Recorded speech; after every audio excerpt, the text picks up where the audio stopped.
मालिक का प्यार एक गुनाहगार को भी मालिक के समान बना देता है। मालिक के प्यार में वो नशा, वो खुशियां, वो परमानंद छुपा है जिसका लिख बोल के वर्णन नहीं हो सकता। वैसे देखा जाए तो 2.5 अक्षर हैं, पर उस परम पिता परमात्मा से हो 2.5 अक्षर प्यार के पढ़कर ज्ञानी, मानकर ज्ञानी होए, क्योंकि पढ़ती तो सारी दुनिया है। अगर कोई मान ले कि हाँ भाई मैंने इस प्यार को मानना है, इस पे अमल करना है, यकीनन वो विद्वान बन सकता है, ज्ञानवान बन सकता है और दोनों जहां के नज़ारे इस जहां में देख सकता है। वचन माने बिना बात नहीं बनती। जब तक जीव मानेगा नहीं तब तक मालिक की दया में रहमत को हासिल नहीं कर सकता।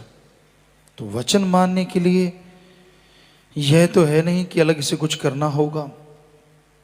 आप अपने घर परिवार में रहते हुए सुमरन करो, सबका भला करो, नाम चर्चा है, सत्संग सुनो, क्योंकि उससे मन हमेशा दबा रहता है, मालिक की याद में लगा रहता है, और मालिक की याद होगी तो मालिक का प्यार होगा। गैर संग का संग करोगे, मनमुखी का संग करोगे तो नेचुरली आपका मन आप पे हावी होगा, और मन जब हावी होता है बड़ों बड़ों के छक्के छुड़ा देता है। क्योंकि मन के हाथों मजबूर होके जब इंसान मन के अनुसार चला करते हैं तो उन्हें कुछ भी हासिल नहीं होता। वो और मनमते लोगों को ढूंढते रहते हैं। उन्हें अच्छे वो लगते हैं जो मन के रंग में रंगे हुए हैं। दिन रात मनमता, क्योंकि इंसान को आज़ादी मिल जाए, खुली छूट मिल जाए, जो जी चाहे सो करे, और ये भूल जाता है कि वो अपने पाँव पे कुल्हाड़ी खुद मार रहा है। सो प्यार उस परम पिता परमात्मा का, सदगुरु मौला का, जो कभी साथ नहीं छोड़ता। बाकी जितने भी रिश्ते हैं कोई पता नहीं कौन कब दगा दे जाए। माँ बाप, बहन भाई, फ्रेंड्स, मित्रस, कोई भी हों, इनका कोई पता नहीं। जब तक गरज पूरी होती है, जब तक विचार आपस में मिलते हैं तो सारे एक दूसरे को प्यार करते हैं, और जैसे विचार मिलने बंद हो गए तो जो अपना कहते हैं वो पहचानना बंद कर देते हैं। क्योंकि गर्ज से ही संबंध है, तो गर्जी प्यार हमेशा कच्चा होता है। क्योंकि जब तक गर्ज है वो आपको पूछेंगे, और जैसे गर्ज पूरी ना हुई या जैसे लगा कि अब आप उनके काम के नहीं, तो वो आपको दगा दे देंगे। इसलिए वचनों को मानते हुए वचनों पे रहो, सच्चा प्यार परम पिता परमात्मा का लो। जब आदमी मालिक के प्यार से मुनकर होता है, दुनियादारी में मायक पदार्थों में खो जाता है, काम वासना का गुलाम हो जाता है, तो घर में भी परेशानियां शुरू हो जाती हैं। घर परिवार वाले सोचते हैं ये क्या हुआ, हालांकि उनकी भी अपनी कमियां होती हैं, तभी सब कुछ होता है। वो भी वचन नहीं मानते, वचनों पे नहीं चलते। लेकिन एक भगत अगर सैकड़े हजारों कुलें तार सकता है, तो कई बार आदमी सोचते मेरे करने से परिवार पे असर क्यों? तो तेरी भक्ति करने से अगर कुलें तर सकती हैं, तो तू अगर भक्त बना है, तू गुनाह करता है, तो असर उसका लाजमी जननी को, माँ बाप पे, परिवार पे भी जाएगा। इसलिए कर्म बुरे करो ना, अच्छे नेक कर्म करो, भले कर्म करो, मालिक का नाम जपो और मालिक से प्यार करो। उसका प्यार दोनों जहां में साथ देता। वही एक ऐसा साथी है जो कभी भी साथ नहीं छोड़ता। चाहे आप वचन मानते हैं चाहे नहीं मानते, लेकिन अगली दरगाह में तो उसने साथ देना है। ये अलग बात है जो वचन नहीं मानते, उनका हश्र रूहानी मंडलों पे बुरा होगा। सजा तो उनको भोगनी पड़ेगी, ये नहीं है कि छूट मिल जाएगी। इस कलयुग में इंसान यहाँ तौबा कर ले, वचन मान ले और गलती बता दे और तौबा कर ले तो हो सकता है उसका छुटकारा हो जाए। हो सकता है इसलिए कि अगर वो बाद में मानता रहे कि हाँ भाई मैंने माफ़ी ली, मैं अब वचनों में इन चीज़ों में गलती नहीं करूँगा जो मेरे से हो रही, आइंदा वो परफेक्ट हो जाए इन चीज़ों से, तो नेचुरली माफ़ी मिलती है और फिर रूहानी मंडलों पे वो सज़ा नहीं मिलती जो यहाँ कल्पना भी नहीं आप कर सकते। इतना आत्मा को वहाँ दुख झेलना पड़ता है। इसलिए बुरा कर्म असल तो करो ही ना, कर लिया झूठ मत बोलो, अनजाने में हो गया, ये भी सब झूठ है। अनजाने में कैसे हो गया? अनजाने में कुएं में छलांग क्यों नहीं मार दी? अनजाने में आग के ऊपर सोए क्यों नहीं कपड़े उतार के? तब तो पूरी जानकारी होती है। तो ये बकवास है, अनजाने में हो गया। अनजाने में दो चीजें हो सकती हैं। आप खाने का कुछ, मान लीजिए कोई ब्रेड ले लिया, कोई ऐसी चीज ले ली जिसमें अंडा है, या कोई मान लेते हैं कि वो चीज हो सकती है। दूसरा पीने में कोल्ड ड्रिंक्स थी या ऐसा कुछ, वो भी हो सकता है। लेकिन तीसरा परहेज, ये तो अनजाने तो सोचा भी नहीं जा सकता। सो ये सब आदमी बकवास करता है मन के हाथों मजबूर होके कि मेरे से अनजाने में, कि इस बहाने से माफी ले लूं, क्योंकि पता भी ना चले। वो खस्म सारी जानता है जो अंदर बैठा है, एक एक पल की खबर है उससे। तो भाई ये अलग बात है कि वो समझाता रहता है, कोई सुन के मान ले तो बेड़ा पार हो जाता है, वरना फिर कर्मों का बोझ यहां भी सहना पड़ता है और आगे भी। तो इसलिए इतना बोझ मत डालो कर्मों का कि आपको तड़फना पड़े। इतने पाप कर्म मत करो कि मालिक से दूर हो जाओ।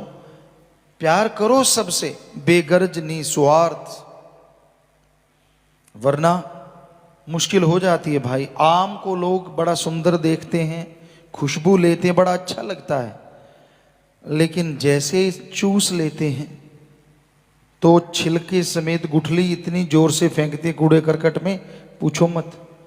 पशु खाते हैं उसको। कहने का मतलब, जब तक आपसे गर्ज है लोग आपको बहुत कुछ बनाएंगे। यार दोस्त मित्र हम बहुत समझाते हैं, भोले जीव कई बार समझते नहीं। मानना चाहिए वचन। किसी गैर को बिना वजह ज्यादा हवा ना दो। गैर से मतलब अपने खून के रिश्ते के अलावा बोलचाल की भाषा में दूसरा कहा जाता है। वैसे तो सब मालिक की औलाद हैं।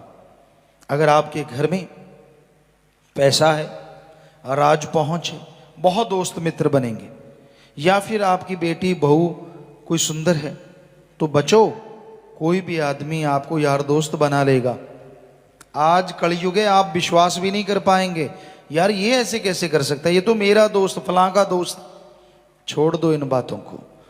जब घर में ही कोई सुरक्षित नहीं है, आज माँ बाप बहन भाई के रिश्ते तक बदल चुके हैं, बहुत से महानगरों में सब कुछ खत्म हो गया है, तो यारी दोस्ती चीज क्या है? सो हमारी तो यही विनती है कि आदमी को सावधान रहना चाहिए और प्यार करना है। अल्लाह वाहिगुरु राम से करो ना, ज्यादा करना है, उसी से भक्ति करो और उसकी जो बात करने वाले हैं उनसे प्यार करो। लेकिन ये नहीं है कि उनको आप घर में ही घुसा के बैठा लो, ये ठीक नहीं है। सो भाई वचनों पे जो अमल करते हैं, वचन सुन के जो माना करते हैं, वो कभी भी धोखा नहीं खाते। और जो मन मते चलते हैं भाई, कदम कदम पे इस संसार में धोखा है, कोई पता नहीं कौन कब दगा दे जाए। क्योंकि हमने तो ऐसे हालात देखे हैं, ऐसे ऐसे लोगों को हमने देखा जो कहते थे कि मेरी जिंदगी मालिक की बख्शी हुई है। एक बार नहीं, कई बार मालिक ने मेरी जिंदगी बख्श दी, बहुत बार। और पल में उनको बदलते देखा, मन की वजह से, माया की वजह से, काम वासना की वजह से। पल में वो उसी मालिक को झुठला देते हैं और दर दर की ठोकरें उनके नसीब में लिखी जाती हैं। तो मालिक से प्यार करना है, दृढ़ विश्वास रखो, मजबूत रहो, इरादे बुलंद रखो, किसी की सुनो ना। क्योंकि जो आपको ज्ञान सुना रहा है वो भी आदमी है, वो खड़ ज्ञानी हो सकता है, सिर्फ मन का ज्ञानी। सुनी सुनाई बात, मन की कही बात को मसाला लगा के वो दो चार और सुना देता, और आप यकीन कैसे कर लेते हैं, ये समझ नहीं आती। सदगुरु ने रहमत की थी, हम थे, हमारे साथ बहुत से सत्संगी सेवा में आया करते थे। कोई ना कोई बात छेड़ता मस्ताना जी के बारे में, कुछ कहने लगता, हम कहते चुप, या तो तू चला जाए या हम चले जाते। नहीं परमपिता जी ये, मस्ताना जी ये, ऐसा कहने वाले 100% गलत। क्योंकि जब परमपिता जी ने बाद में भी क्लियर किया, हम थे, हम हैं, हम ही रहेंगे, दैट्स ऑल, बात ही खत्म। तो मतलब वही, कई लोगों को हमने देखा था, नहीं यार ये तो ऐसा, हमने कहा बोलने की जरूरत नहीं है हमारे पास, ये अगर आप बोलना तो बोलो, हम चले, तो हम चले जाते थे।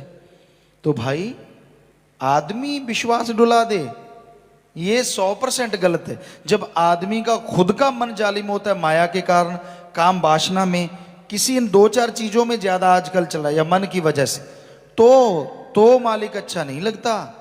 मालिक में कोई परिवर्तन नहीं आता, वो जैसा था वैसा है, बल्कि आने वाले समय में वो और रहमो करम, आज सैकड़े गुना बरसा रहा है तो आगे हजारों लाखों गुना बरसाएगा, उसमें कोई कमी नहीं। ये तो निगाहें हैं, यो बदलती रहती हैं, चश्मे का रंग बदल जाता है। कहा जाता था, सुना जाता था, आजकल तो चलते चलते लोगों की निगाहें नहीं, दिमाग का रंग बदल जाता है। बोलेंगे कुछ और, अंदर कुछ और, नोट कुछ और ही करते रहेंगे। अच्छा ऐसे किया, अच्छा उसको, इसको, फलां को, क्यों, तुझे क्या लेना देना, तू आप सही हो जा, पर अपना नहीं सोचना। तो ये कलयुग है भाई, घोर कलयुग, घोर कलयुग।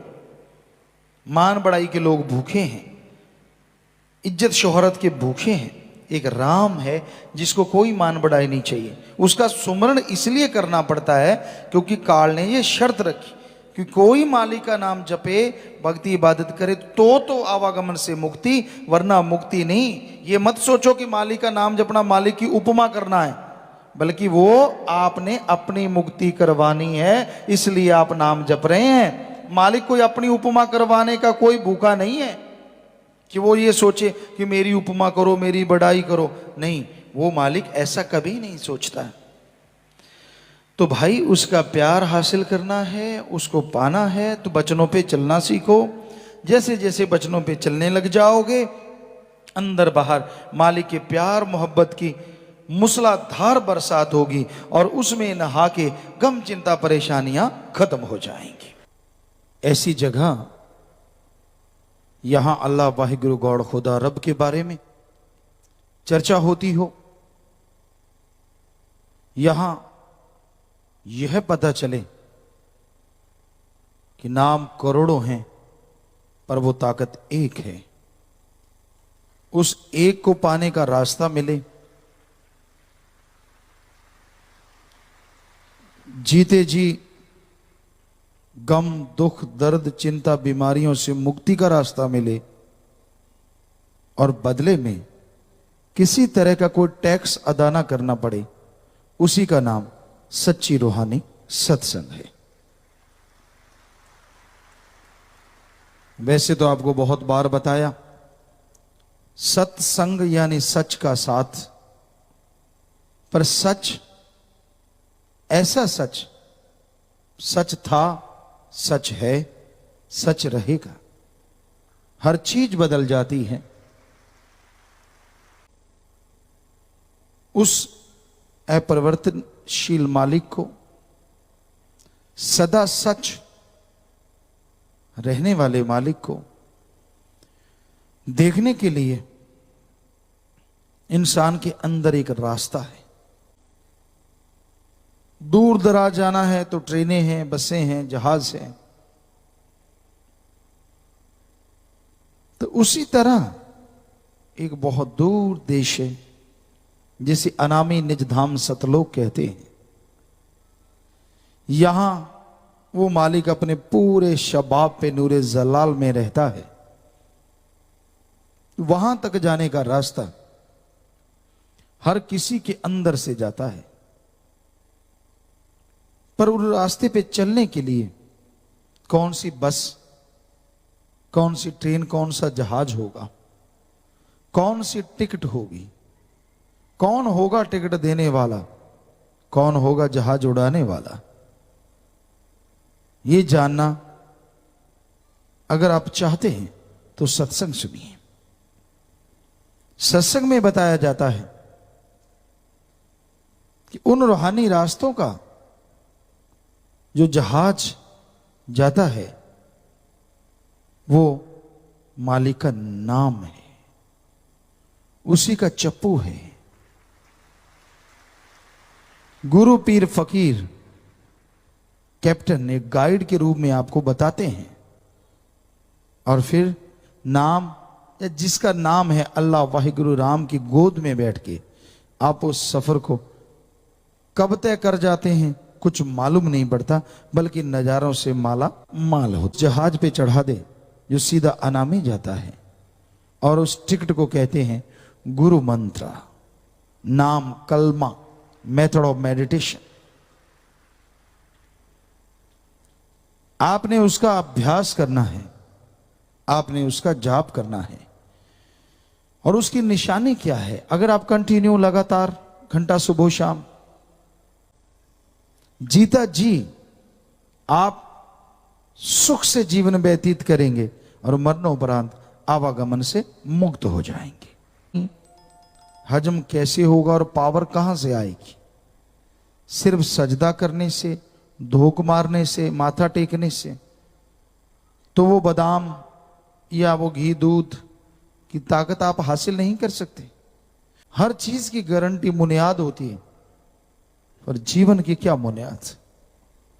लोग घर से निकलते हैं, सफर तय करेंगे, ये काम करेंगे, वो करेंगे, फला करेंगे, और ऐसा एक्सीडेंट होता है प्राण पखेरु उड़ जाते हैं।